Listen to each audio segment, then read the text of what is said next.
स्वागत है दोस्तों आप लोग का एक बहुत ही महत्वपूर्ण वीडियो में।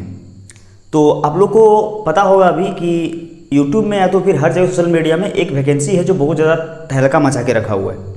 उस वैकेंसी का नाम है बिहार चौकीदार का। अभी आप लोग को पता है कि बिहार चौकीदार का वैकेंसी आने वाला है और उसमें बहुत ज़्यादा प्रॉब्लम क्रिएट हो रहा है। बहुत ज़्यादा स्टूडेंट लोग को उसका पोस्ट डिटेल के बारे में समझने में बहुत ज़्यादा प्रॉब्लम हो रहा है। और ये प्रॉब्लम जो क्रिएट करता है ना, वो है यूट्यूबर लोग और टीचर लोग जो वीडियो बनाते हैं इसके रिगार्डिंग। वो लोग ऐसा ऐसा बता देते हैं, कुछ लोग कुछ बताते हैं, कुछ लोग कुछ बताते हैं। इसके चलते स्टूडेंट लोग को बीच में परेशानी हो जाता है कि हमको आखिर करना क्या चीज़ है। जैसा कि अभी इसमें प्रॉब्लम क्या क्या चल रहा है, देखिए आप लोगों को बता देते हैं। सबसे बड़ा सवाल है कि इसमें एग्ज़ाम होगा कि नहीं होगा। तो बहुत सारे यूट्यूबर का वीडियो देखिएगा टीचर का, तो वो लोग बोलते हैं एग्ज़ाम होगा, बहुत सारे बोलते हैं कि एग्ज़ाम नहीं होगा। तो आज आप लोग का सब डाउट दूर करने वाला है इस बिहार चौकीदार का जो वैकेंसी आने वाला है इसके रिगार्डिंग। बहुत सारे लोग बताते हैं कि इसमें क्वालिफिकेशन 12th मांगा जाएगा, बहुत सारे लोग बताते हैं कि क्वालिफिकेशन 10th मांगा जाएगा। तो जैसे बोल देता है कि 12th मांगा जाएगा तो 10th पास वाले जो कैंडिडेट हैं उनको मन में टेंशन हो जाता है कि भाई हम तो इस फॉर्म को नहीं भर पाएंगे। तो आज इसके बारे में एक एक करके सटीक जानकारी आप लोग को देने वाले हैं। कारण भी बताएंगे आप लोग को कि अगर यदि एग्जाम होगा तो क्यों होगा, और यदि एग्जाम नहीं होगा तो क्यों नहीं होगा। सब कुछ आप लोग को बताएंगे। फिजिकल क्या होगा वो भी बताएंगे। इंपॉर्टेंट डॉक्यूमेंट क्या लगेगा आपको, जो कि आपको बनवा के रख लेना है अभी, नहीं तो फिर फॉर्म भरते समय आपको कोई परेशानी का सामना ना करना पड़े। तो वो सब कुछ डिटेल जानकारी आप लोग को इस वीडियो में दे करके जाएंगे। तो जितने भी लोग इस पोस्ट का इंतजार कर रहे हैं उनसे ये रिक्वेस्ट रहेगा कि वीडियो को अंत तक आप लोग जरूर देखिएगा अगर ये सारा डाउट क्लियर करना है तो वीडियो को जल्दी शुरू करते हैं। और वीडियो शुरू करने से पहले आप लोग से एक छोटी सी रिक्वेस्ट है, चैनल को सब्सक्राइब करें और वीडियो को बहुत सारे दोस्तों तक शेयर जरूर करें। और नीचे डिस्क्रिप्शन में टेलीग्राम चैनल और व्हाट्सएप ग्रुप का लिंक दिया हुआ, वहाँ उसको जाकर के जरूर ज्वाइन करें।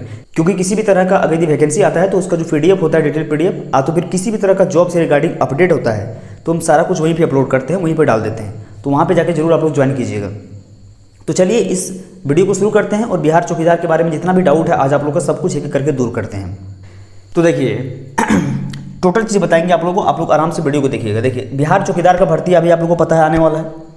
और बिहार चौकीदार में यदि हम बात करें तो जो भी टोटल रिक्त पद है वो 20,000 रिक्त पद है, 20,000 से प्लस। लेकिन आप लोगों को पता होगा कि कोई भी विभाग हो एक बार में सारा रिक्त पद को नहीं निकालता है, अलग अलग चरण में निकालता है। तो इसका भी जो वैकेंसी है वो 2 चरण में आने वाला है। अभी जैसा कि आप लोगों को पता है कि पहला जो चरण है वो 10,800 वैकेंसी निकालने का बात किया जा रहा है और दूसरा चरण में बाकी जो बचेगा वो निकाला जाएगा। इतना कुछ क्लियर है आपको। अब यहाँ पे देखिए योग्यता पे जिनके मन में सवाल उठ रहा है उनके लिए हम आप लोग को साफ साफ बता दें कि चौकीदार का भर्ती है तो इसमें 12th पास कहीं नहीं मांगा जाएगा, कहीं से कहीं तक नहीं मांगा जाएगा। ये जो वैकेंसी होने वाला है वो साफ साफ 10वां पास का होने वाला है। तो जितने लोग 10th पास होकर के टेंशन में है कि शायद 12th पास मांग दिया जाए तो हम नहीं भर पाएंगे, तो उनके लिए टेंशन लेने का कोई बात नहीं है। ये जो वैकेंसी होने वाला है वो पूर्णतः 10वां पास होने वाला है। आप 10th पास है तो आप इस पोस्ट को भर सकते हैं। जब भी निकलेगा इसका वैकेंसी 10th पास आप के लिए अप्लाई करने का रहेगा। और इसके साथ आपको साइकिलिंग का आना चाहिए, मतलब साइकिल चलाने के लिए आना चाहिए। तो साइकिल चलाना तो आजकल के लिए आम बात है, सब लोग चला लेंगे। तो क्वालिफिकेशन आप लोग का क्लियर हो गया। अब देखिए बात करते हैं यहाँ पे एप्लीकेशन फ़ी। फॉर्म आएगा तो एप्लीकेशन फ़ी आपका 0 रुपया लगेगा फॉर्म भरने का, 1 भी रुपया इसमें चार्ज नहीं किया जाएगा एप्लीकेशन फ़ी। नेक्स्ट बात करते हैं उम्र के बारे में बहुत सारे लोगों को डाउट है। तो उम्र इसमें जो है वो 18 से 37 रहेगा जनरल साल का, 18 आपका रहेगा मिनिमम, 37 रहेगा आपका मैक्सिमम। इसमें OBC को 3 साल का छूट मिलेगा, SC ST को 5 साल का छूट मिलेगा। और उसके बाद पहुंचते हैं फाइनल हम सिलेक्शन प्रोसेस पे। तो सिलेक्शन प्रोसेस पे पहुंचने के बाद हम यहाँ पे बात करते हैं आपको एग्जाम या तो फिर फिजिकल, एग्जाम होगा या फिर फिजिकल होगा। तो देखिए हम आपको पिछले डाटा के हिसाब से बता रहे हैं, ठीक है। अभी तक इसका जो है वो एग्ज़ाम होगा, एग्ज़ाम के बेसिस पे इसका सिलेक्शन होगा या फिजिकल के बेसिस पे इसका सिलेक्शन होगा, उसका कोई भी ऑफिशियल नोटिस नहीं आया हुआ है। जितने लोग बोल रहे हैं सब कुछ अपने मन से बोल रहे हैं, लेकिन हम आप लोगों के सामने कुछ भी अपने मन से साझा नहीं करने वाले हैं। देखिए सबसे पहले हम बात करते हैं कि एग्ज़ाम क्यों नहीं होगा, अगर नहीं हुआ तो क्यों नहीं होगा। अभी आप लोगों को पता होगा कि अभी से कुछ दिन पहले यानी कि 2024 में बिहार में चौकीदार का वैकेंसी निकाला गया था। यानी कि इतना बड़ा मात्रा में नहीं निकाला गया था, कुछ 8-10 जिला में निकाला गया था, 200 400 300 करके वैकेंसी निकाला गया था। आप लोग को शायद पता होगा, नहीं पता होगा तो हम सब कुछ पता करके आते हैं आप लोगों को बताने के लिए। तो निकाला गया था वैकेंसी। तो जब वैकेंसी निकला था तो आप लोग जाके देख लीजिएगा, कहीं भी सर्च करके देख लीजिएगा, वो जो वैकेंसी हुआ था वो सीधा फिजिकल पे बेसिस था, मतलब उसमें एग्ज़ाम नहीं लिया गया था। फिजिकल पे बेसिस था, मतलब फिजिकल करवा करके उसमें सिलेक्शन दिया गया था, एग्ज़ाम उसका नहीं लिया गया था और योग्यता भी 10वां पास था। तो इसके हिसाब से अगर मानिएगा तो एग्ज़ाम इसमें भी नहीं लेना चाहिए, सीधा फिजिकल पे इसका सिलेक्शन होना चाहिए। लेकिन अगर यदि बात करते हैं कि एग्ज़ाम होगा तो क्यों होगा, तो हम बात करते हैं कि एग्ज़ाम अगर यदि होगा तो एग्ज़ाम होने का बस एक ही कारण बनता है कि इतना ज़्यादा वैकेंसी निकलना। 10,800 के पोस्ट पर यदि वैकेंसी आता है तो अभी तक बिहार के इतिहास में 10,800 एक बार में कभी भी बिहार का जो चौकीदार होता है उसका वैकेंसी नहीं निकला है। फर्स्ट टाइम है जब इतना ज़्यादा पोस्ट आने वाला है। तो अगर यदि एग्जाम होगा तो शायद ये कारण हो सकता है कि इतना ज़्यादा वैकेंसी आया है, तो शायद एग्जाम के प्रोसेस से और तो एग्जाम के साथ साथ फिजिकल के प्रोसेस से भी आपका सिलेक्शन करवाया जाए। और आप लोगों को एक चीज़ बता देंगे कि बिहार में जो अभी तक चौकीदार का भर्ती हुआ है, अभी तक जितना बिहार का इतिहास में अभी तक जितना हुआ है, उसमें फीमेल का वैकेंसी नहीं रहता है, सिर्फ मेल का ही वैकेंसी रहता है। तो शायद इसमें भी मेल का ही वैकेंसी सिर्फ रहेगा, फीमेल का नहीं रहेगा। तो जितने भी लोग फीमेल हैं उनके लिए तो बेकार की चीज़ है, शायद नहीं रहेगा इसमें। उन लोग के लिए इसमें इंटरेस्ट रखना बेकार की बातें हैं, अपना समय गवा रहे हैं वो लोग। तो आप लोग को पता चल गया होगा कि एग्जाम अगर यदि होगा तो क्यों होगा, और अगर यदि नहीं होगा तो क्यों नहीं होगा। अभी मुझे भी ये चीज़ नहीं पता है, अपना मन से मुझे कुछ बोलने की आदत रही नहीं, क्योंकि आपका समय भी बर्बाद होगा, आपका दिमाग में टेंशन भी बढ़ेगा। जब इसका ऑफिशियल वेबसाइट में इसका ऑफिशियल नोटिस आ जाएगा तभी कुछ क्लियर हो पाएगा, क्योंकि बहुत सारा पेचीदा मामला इसमें फंसा हुआ है। एग्जाम होगा नहीं होगा, दुनिया धरती जो भी है, बहुत सारे लोग अफवाह फैला रहे हैं, वो सब बेकार की बातें हैं, उस सब पे ध्यान मत दीजिए। लेकिन हाँ, आप लोग से यही रिक्वेस्ट करेंगे कि एग्ज़ाम हो चाहे नहीं हो, आपको एग्ज़ाम का भी तैयारी करना है। हो सके अगर यदि मान के चलिए कि एग्ज़ाम का कर दिया उसमें प्रोसीजर कि नहीं एग्ज़ाम भी होगा, तब फिर उसमें आप लोग फंस जाइएगा, आप लोग से नहीं होगा फिर। इसीलिए हम आप लोग से रिक्वेस्ट करेंगे कि एग्जाम का तैयारी भी साथ में करें और फिजिकल का तैयारी भी साथ में करें। देखिए एग्जाम अगर यदि होगा तो कहाँ से होगा वो भी हम आप लोग को बता देंगे। देखिए एग्जाम अगर यदि इसका होता है तो 100 सवाल पूछा जाएगा, 100 मार्क्स का रहेगा और समय आपको 2 घंटा मिलेगा, नेगेटिव मार्किंग इसमें नहीं रहेगा। अब एग्जाम देखिए कहाँ से पूछेगा, आपका जीके से पूछेगा, मैथ से पूछेगा, मैथ में सिर्फ अर्थमेटिक से पूछेगा, एडवांस से सवाल नहीं रहेगा, और वो भी नॉर्मल सा सवाल रहेगा, यानी जोड़ घटाओ, board marks, classification, time and work से नॉर्मल सा सवाल, इसी तरह का 2-4-10 सवाल पूछा जाएगा। फिर हिंदी से आपका सवाल रहेगा, फिर आपका बिहार जीके से सवाल रहेगा, ठीक है। अगर यदि एग्जाम होता है तो आपका एग्जाम यहीं से रहेगा, इससे बाहर कुछ नहीं रहेगा। तो आपसे रिक्वेस्ट ये करेंगे कि एग्जाम का भी तैयारी करते रहें, एग्जाम को मतलब भूल ही मत जाए बिल्कुल एकदम कि नहीं एग्जाम होगा ही नहीं।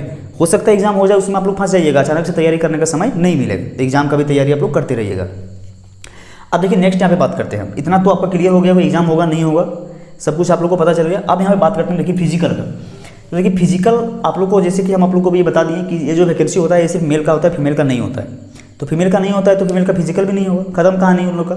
तो मेल का अगर यदि फिजिकल होगा तो इसमें हाइट मांगा जाएगा 160 सेंटीमीटर, ठीक है। 160 सेंटीमीटर मिनिमम है, इससे मैक्सिमम मांगेगा लेकिन मिनिमम है। 160 सेंटीमीटर से यदि कम है तो आप नहीं भर पाइएगा। चेस्ट मांगा जाएगा 76 सेंटीमीटर से 81 सेंटीमीटर, एक कन्फर्म है, इतना ही चेस्ट मांगेगा, 76 नॉर्मल, 81 सेंटीमीटर फुला करके। और रनिंग का यदि बात करें हम तो 1.6 किलोमीटर आपको दौड़ना होगा 6 मिनट में। तो इस तरह का आपका इसमें फिजिकल लिया जाएगा, इतना श्योर है, यही सब फिजिकल होगा, बाकी बात इसके अलावा कुछ नहीं होगा। अगर यदि एग्जाम हुआ तो सिर्फ इतना ही फिजिकल होगा, और अगर यदि एग्जाम नहीं हुआ सिर्फ फिजिकल के बेसिस पे ही आपका जो है वो इसमें सिलेक्शन दिया जाएगा। तो जो फिजिकल में 1-2 चीज़ और ऐड हो सकता है, जैसे कि आपका लॉन्ग जंप, आपका हाई जंप, आपका शॉर्ट पुट थ्रो, ये सब 1-2 चीज़ जो नॉर्मल की चीज़ें हैं वो इसमें ऐड हो सकता है। लेकिन अगर यदि एग्जाम और फिजिकल दोनों के बेसिस पे आपका सिलेक्शन मिलेगा तो एग्जाम होगा नॉर्मल सा बस यहीं से, और आपका जो फिजिकल होगा वो मात्र इतना ही होने वाला है, इससे ज़्यादा कुछ नहीं होगा। और एग्जाम खत्म तो फिजिकल में 1-2 चीज़ और ऐड हो जाएगा, जैसा कि हम आप लोग को बता दिए। अब देखिए सबसे इंपॉर्टेंट चीज़, इंपॉर्टेंट डॉक्यूमेंट अगर यदि आपके पास नहीं रहता है तो आप फॉर्म को भर ही नहीं पाएंगे। आप फिजिकल में क्या जाएंगे, एग्जाम में क्या जाएंगे, अगर यदि डॉक्यूमेंट आपके पास नहीं है तो आप फॉर्म को भर नहीं सकते हैं। तो इसीलिए सबसे पहला आप लोग को ध्यान देना है कि इंपॉर्टेंट डॉक्यूमेंट क्या लगेगा। तो इंपॉर्टेंट डॉक्यूमेंट क्या क्या लगेगा वो हम आप लोग को सब कुछ बता देंगे। अगर यदि वो सब डॉक्यूमेंट आपके पास है तो ठीक है, अगर यदि नहीं है तो अभी से ही बना के रख लीजिएगा। वैकेंसी आएगा ये कन्फर्म है, आपका इलेक्शन से पहले आएगा, ये 100% श्योर है, आएगा तो आएगा। तो आपको जो है वो सर्टिफिकेट वगैरह, अपना जो डॉक्यूमेंट वगैरह है वो सब कुछ अपना रेडी करके रख लेना है। क्या लगेगा, देखिए इंपॉर्टेंट डॉक्यूमेंट का यदि बात करें तो सबसे पहले आपका 10वां का सर्टिफिकेट लगेगा, जो कि 10th पास कैंडिडेट के लिए कैंडिडेट हैं उनके पास, सबके पास होता है। 10th का फाइनल सर्टिफिकेट, आधार कार्ड जो कि सभी लोग के पास होता है। रेसिडेंशियल का मतलब होता है स्थानीय प्रमाण पत्र। स्थानीय प्रमाण पत्र हम लोग बनाते हैं, वो स्थानीय प्रमाण पत्र आपके पास होना चाहिए, जिसको हम लोग रेसिडेंशियल बोलते हैं। फिर आपका कास्ट सर्टिफिकेट, कास्ट मतलब जाति सर्टिफिकेट, जैसे आप ओबीसी से है, एससी से हैं, एसटी से हैं, तो आप लोगों को ओबीसी से है, एससी एसटी से है, या तो फिर ईडब्ल्यूएस से, तो कास्ट सर्टिफिकेट आपको बनाना पड़ता है, जाति प्रमाण पत्र जिसको हम लोग बोलते हैं। तो जाति प्रमाण पत्र आप लोग बना लीजिएगा, ये नॉर्मल से चीज़ें 10 दिन में बन के आ जाता है। आप लोग कैफे वगैरह से जाकर ऑनलाइन करवाइएगा, 10 दिन में बन जाएगा। नेक्स्ट आपका मांगा जाएगा बर्थ सर्टिफिकेट, जन्म प्रमाण पत्र, ठीक है। जन्म प्रमाण पत्र भी आप लोग बना के जरूर रखिएगा। तो आप लोगों को पता चल गया होगा कि बिहार चौकीदार से क्या क्या रिलेटेड जानकारी होता है जो आप लोगों को जानना चाहिए।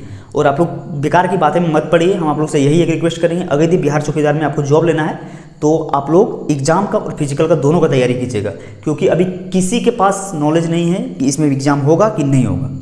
इसलिए आप लोगों को बताते हैं कि बेकार की बातें में मत पड़िए, हो जाएगा यदि एग्जाम, उसमें आप लोग फंस जाइएगा और आप लोग बहुत पछताइएगा उसमें कि शायद हम एग्जाम का तैयारी कर लेते तो अभी एग्जाम में पास कर जाते। और नहीं होगा एग्जाम तो कौन सा बड़ा दिक्कत है कि पढ़ लिए तो ज़्यादा थोड़ी हो रहा है, ओवर फ्लड खाना थोड़ी है कि वो ज़्यादा खा लेंगे तो वोमिटिंग हो जाएगा। पढ़ ही लीजिएगा, थोड़ा तैयारी कर लीजिएगा तो आपका तो पढ़ाई तो रहेगा हमेशा ना, भूलने वाला तो चीज़ है नहीं वो। हाँ तो फिर बांटने वाला चीज़ को बांट लेगा। तो तैयारी करते रहना है आपको, एग्जाम का भी तैयारी कीजिए, फिजिकल का भी तैयारी कीजिए। यही हम आप लोग से एक रिक्वेस्ट करेंगे। किसी दूसरे की बातें में बिल्कुल भी मत आइए। जो बोल देते हैं कि एग्जाम होगा ही नहीं, एग्जाम को पढ़ना ही छोड़ दो, सिर्फ फिजिकल का तैयारी करो, बेकार की बातें हैं, उस सब चीज़ में आप लोग को नहीं लगना है, फंसाएगा वही सब बात आप लोग को।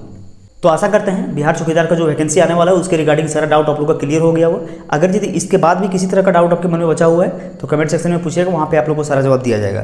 तो ज़्यादा से ज़्यादा आप लोग से फिर से एक छोटी सी रिक्वेस्ट करते हुए जाएंगे, चैनल को सब्सक्राइब करें और वीडियो को बहुत सारे दोस्तों तक शेयर जरूर करें जो लोग चौकीदार का वैकेंसी का इंतजार कर रहे हैं, तैयारी कर रहे हैं। तो फिर मिलते हैं आप लोग से अगले वीडियो में, तो तक जय हिंद, वंदे मातरम।